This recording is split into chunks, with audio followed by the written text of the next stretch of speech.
talk about our long-term elevated P and K fertility plot. So I'm going to let Dave Grafstrom talk about this project since he's the main PI on that project.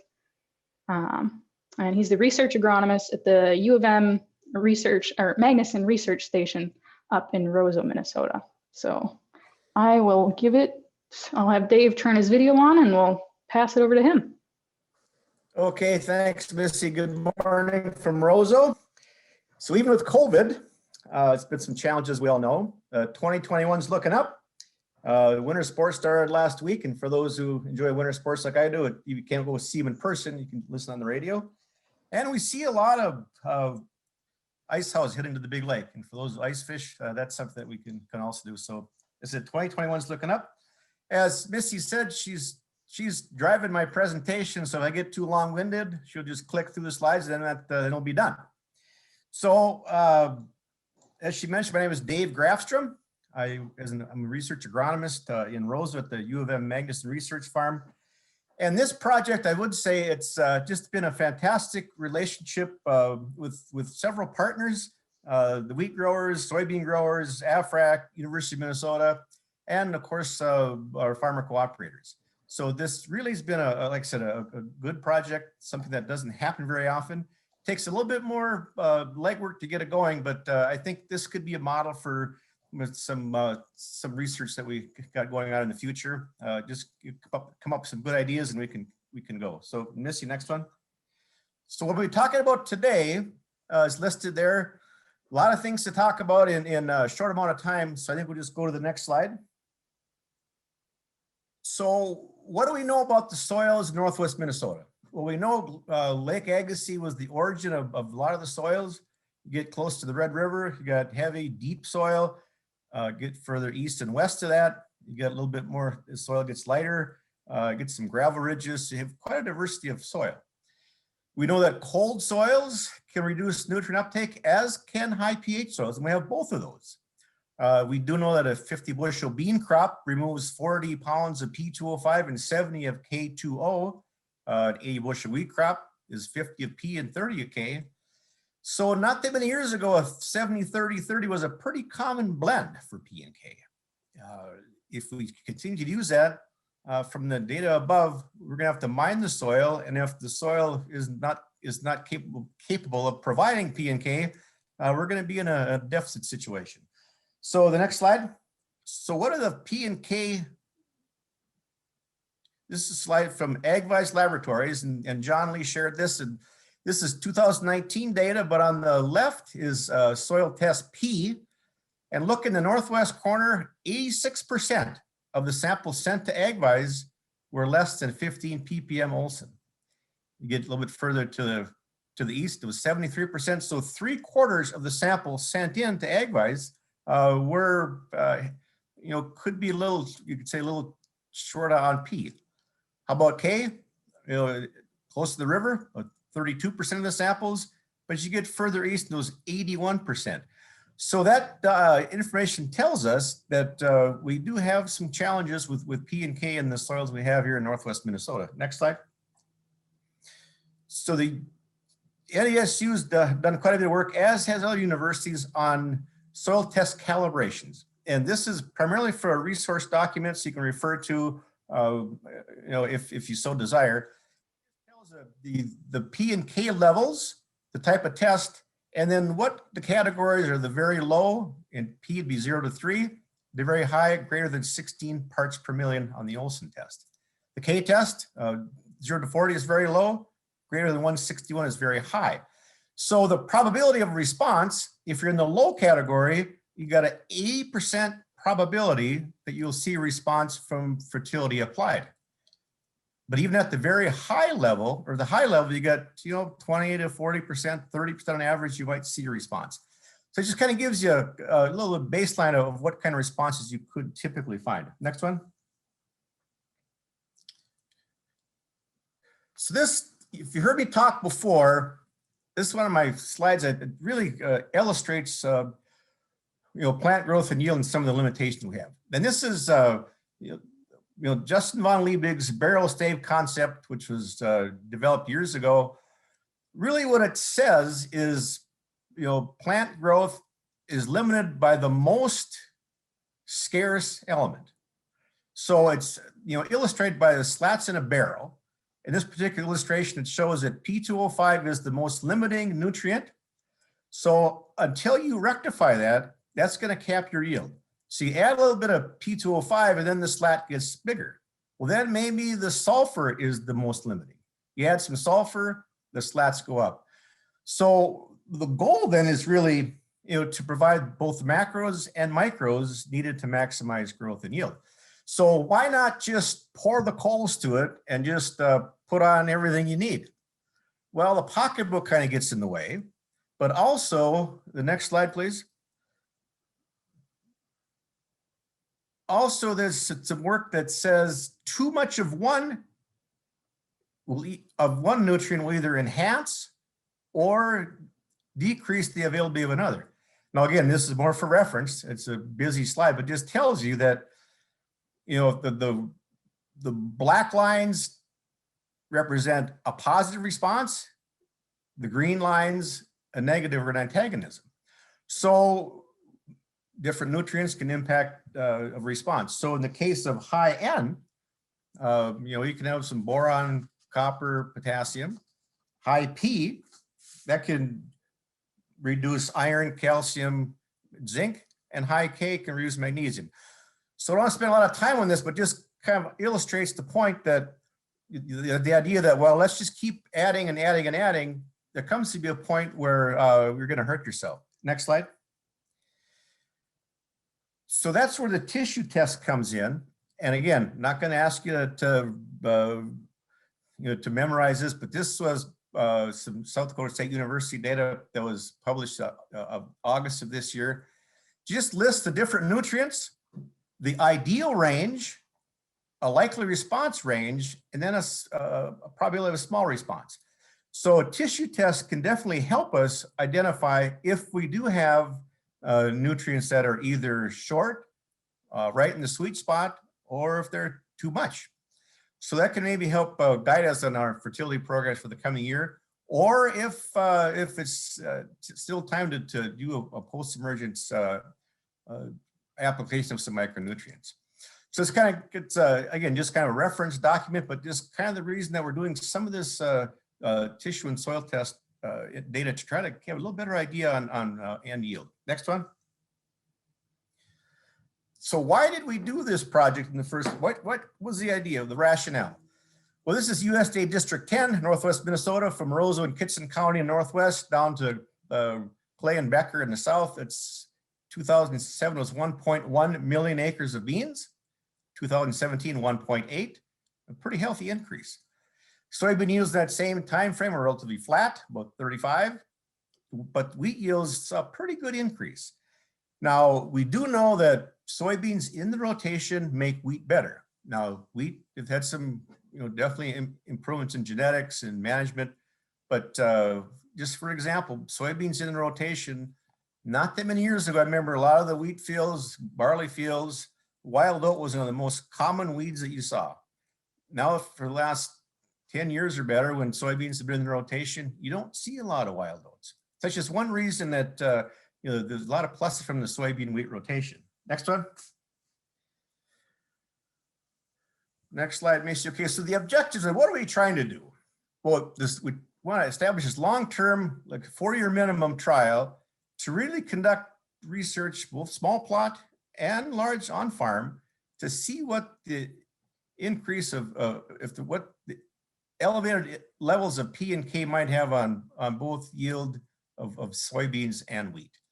I mentioned the project partners, but again, just reinforce that it's been just a fantastic relationship with project partners, and without that cooperation, this project wouldn't get off the ground. Next one, please. So just some of the specifics. Next to the crop rotation, wheat, soybeans. We're trying to manage for an 80 bushel wheat and 50 bushel beans. Trial design, the randomized complete block with 4 applications. We collect soil samples, tissue samples, and really the tissue and plant analysis are trying to determine if if there is some interactions, if we're putting on too much P and K is there some detrimental effects that we'll see on other elements? That's kind of what we're looking at. We're a little early in the game yet to be able to make some definitive recommendations, but that's kind of the goal. Next one. So this year on the large, at the Prairie Grains, I talked a lot about the small plot. I'll talk a little bit about that at the end, but really want to focus on the large plot trials this year at 5 locations and really 2 treatments. And Missy mentioned that on-farm work, I guess we found over the years that if you get much more than 2 or 3 treatments, it gets to be just too much, too many moving parts to get that done. So here we looked at a farmer practice, and that's just the rate of P and K that the grower uses. And I would say locally here in the last, 6-7 years, in beans for sure, the P and K rates have went from 20 of each to 40, 50, even some growers using 60 units of each. So they're seeing a response in bean yield from elevated responses. So the farmer practice rate of P and K has increased in the last few years. So we wanted to see, how about if we have an additional 50 units of each? So we added 50 units to whatever rate the farmer is using. So it's farmer practice plus 50. Next one.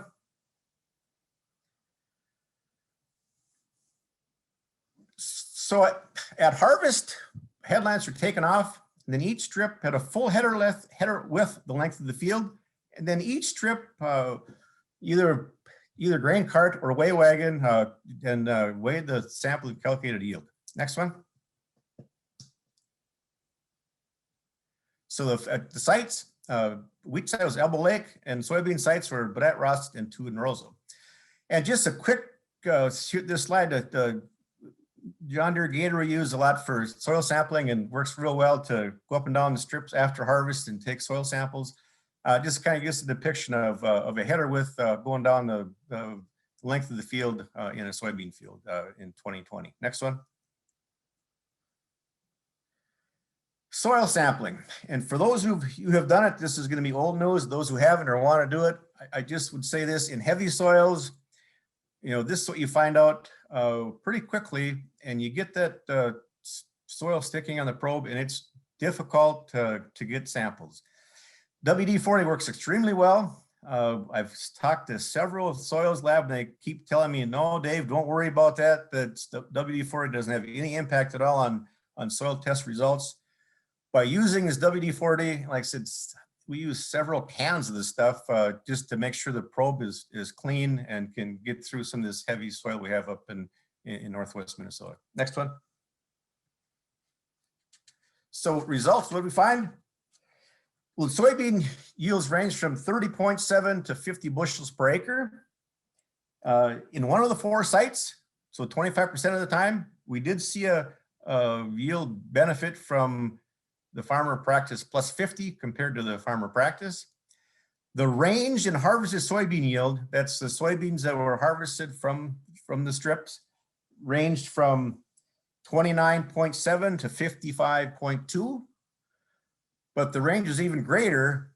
The yield monitor going through the strip was less than 10 to over 80 bushels per acre. So this kind of gives you a snapshot of what we saw from the combine point of view. Next slide, please. So this is what we in bar graph form what we found. The blue bar is the control. The orange bar is the farmer practice plus 50. You got the yield per acre on the left and the sites on the bottom. The Elbow Lake, the wheat site, had some herbicide carryover, so it's got the asterisk by it, and probably really don't want to talk too much about the results. Looking at the soybean yields, I would say in Northwest Minnesota in 2020, our normal rainfall is about 8 inches. In 2020, 8 inches in June and July. In 2020, we had a minimum of 1 foot to well over 1.5 feet in that same time frame. So to say water was an impact is an understatement. And the Roseau 1 location was one of those that were impacted by water, but that's the one that had a positive response to the additional P and K. Don't have a good reason why, but that's what the information says. So looking at the other sites, really no difference between the farmer practice and the plus 50. You throw them all together, really, not a lot of difference in the 4 location average. Next slide, please.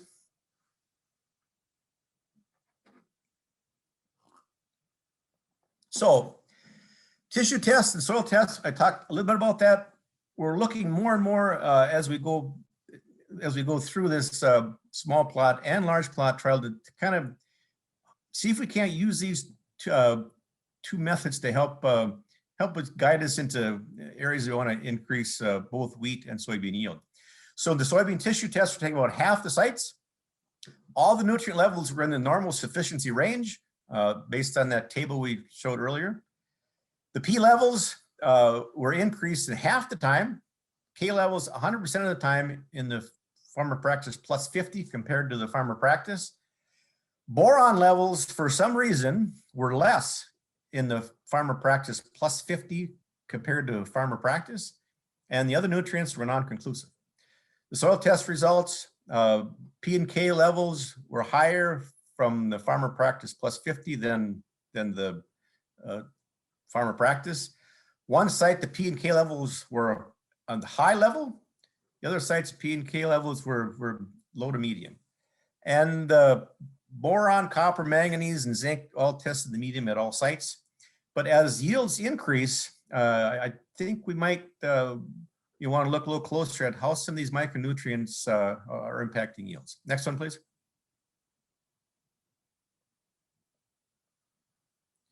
So a quick couple comments on the small plots. Like I said, I work at the Magnuson Research Farm. I'm just going to aerial shot of the 40-acre site that we kind of a hub for our research.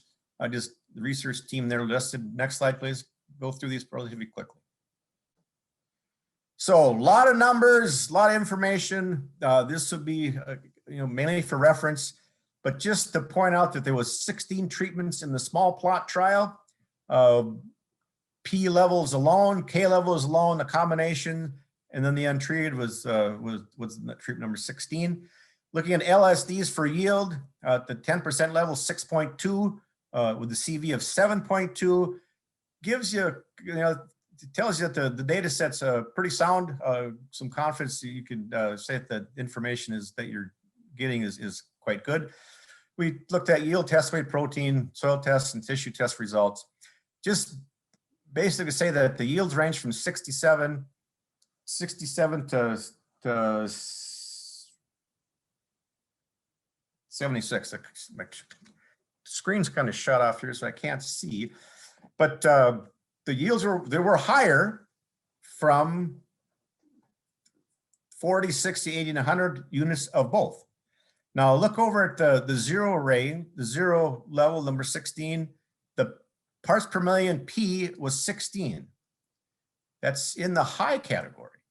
So even with this P testing high, we still saw a response. So we'll have to kind of take the fine-tooth comb next year and see if that still holds true. But that was kind of an unexpected result. Soil test results, as P levels increased, so did the soil test levels. Which isn't surprising, I guess, but we can build. K was about the same. Next one. Look at soybeans, the same kind of a setup. Again, you got the individual K and the combinations. Looking at the LSD for yield, at the 10% level, 6.5 with a 7.8 CV. So pretty sound data set. Looking at what we find out for yields, again, the combinations showed us a positive yield response.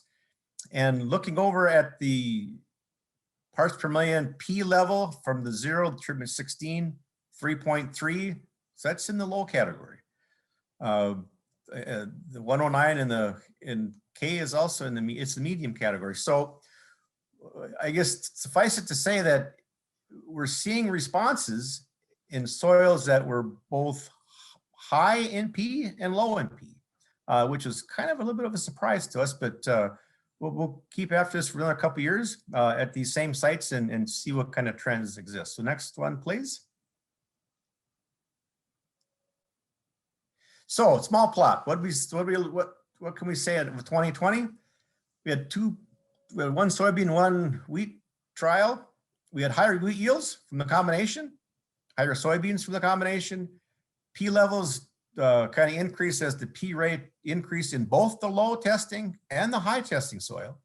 And soil levels with K increased, especially at the higher levels. Next one, please. The large on-farm trial had 1 wheat, 4 soybeans. The wheat, like I said, the wheat site had herbicide drift, so it influenced the results. The farmer practice plus 50 increased soybean yields at one of the sites. So 25% of the sites had a yield increase. The others were similar.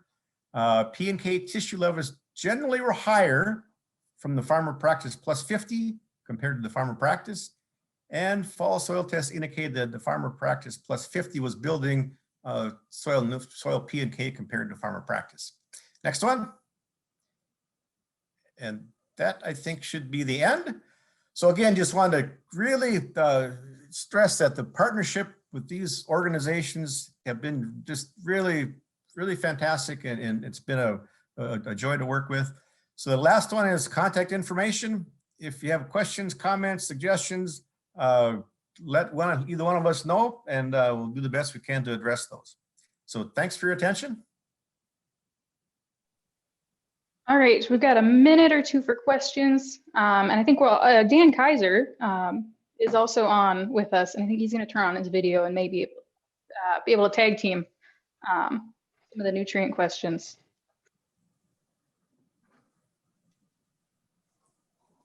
Dan can turn on his video. Some questions that we had in the Q&A. I'm here. To Dan or Dave, if you have a high level of potassium in your soil, are you still going to get a response when adding additional K?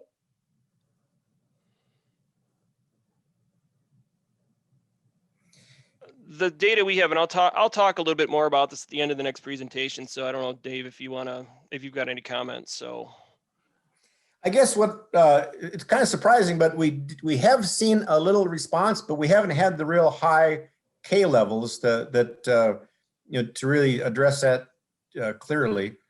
We have seen more of the high levels of P, so we can say definitely that we're seeing some positive response with high levels of P, which you wouldn't really expect, but we have. But K, we've seen responses, but we haven't been in the real high levels of K, so I can't make a comment one way or the other.